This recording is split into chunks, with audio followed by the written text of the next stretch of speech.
দেখেন আমাদের দুপুরের খাবার আজকে রোস্ট, সাদা পোলাও,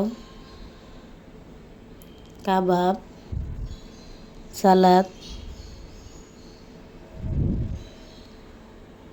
আসসালামু আলাইকুম।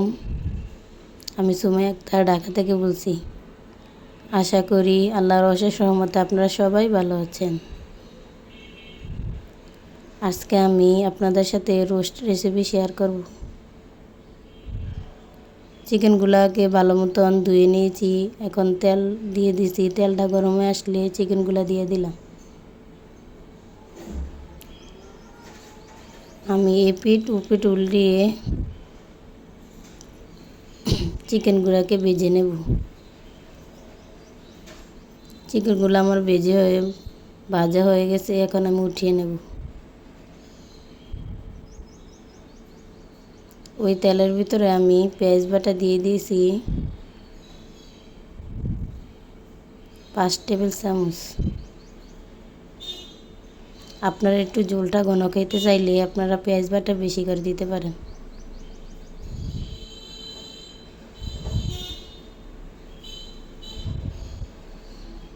আদা বাটা 1 চামচ, রসুন বাটা 1 চামচ দিয়ে দিয়েছি।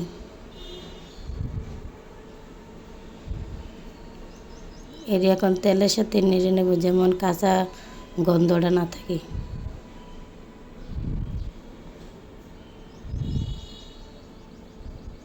সবগুলো একসাথে মিক্স করা হয়ে গেলে এখন আমি একটু মরিচের গুঁড়া দিয়ে দেব, যেমন কালারটা সুন্দর আসে।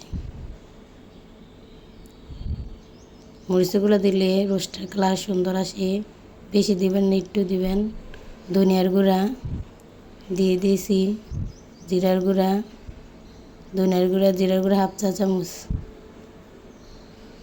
টমেটো সস দিয়ে দিয়েছি। এখন আমি রোস্টের মশলা দিয়ে, টক দই দিয়ে, আবার চিকেনগুলো দিয়ে দিয়েছি। আমি কতক্ষণ ঢাকনা দিয়ে ঢেকে কষিয়ে নেব।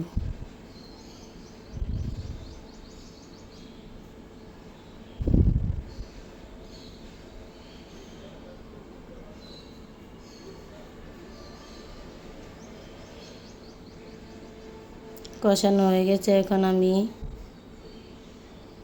পানি দিয়ে দিছি। পানি দিয়ে এখন আমি ঘি দিয়ে দিলাম।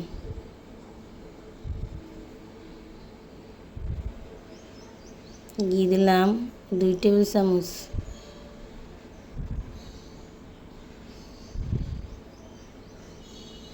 আপনার চিকেনগুলো যদি বেশি হয় তাহলে আপনারা সব কিছু বাড়িয়ে বাড়িয়ে দিবেন।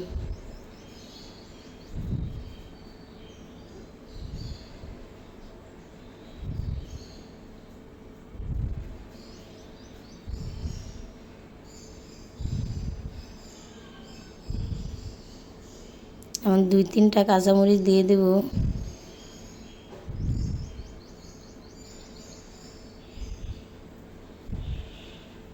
কাঁচামরিচের ঘ্রাণটা আসার জন্য একটু জাল করে নেব।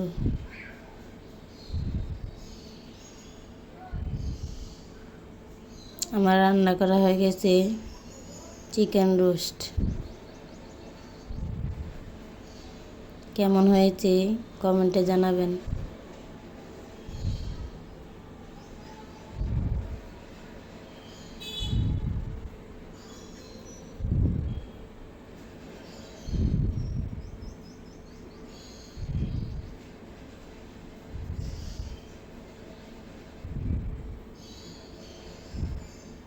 রোস্টের সাথে আমি সাদা পোলাও রান্না করে নিয়েছি।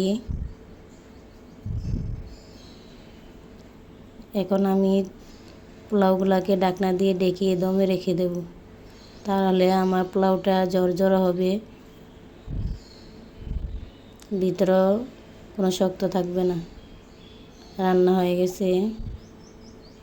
এখন আমি দেখা কি ছিল, কাবাব, সাথে সালাড ছিল, সাদা পোলাও ও চিকেন রোস্ট।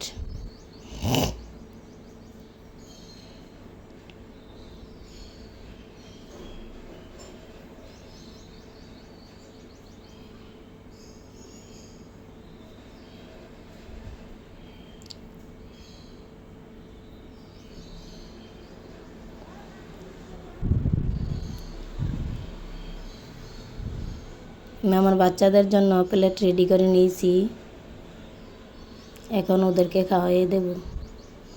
যদি আমার ভিডিওটি ভালো লেগে থাকে তাহলে একটা সাবস্ক্রাইব করবেন। সবাই ভালো থাকবেন। আল্লাহ হাফেজ। আসসালামু আলাইকুম।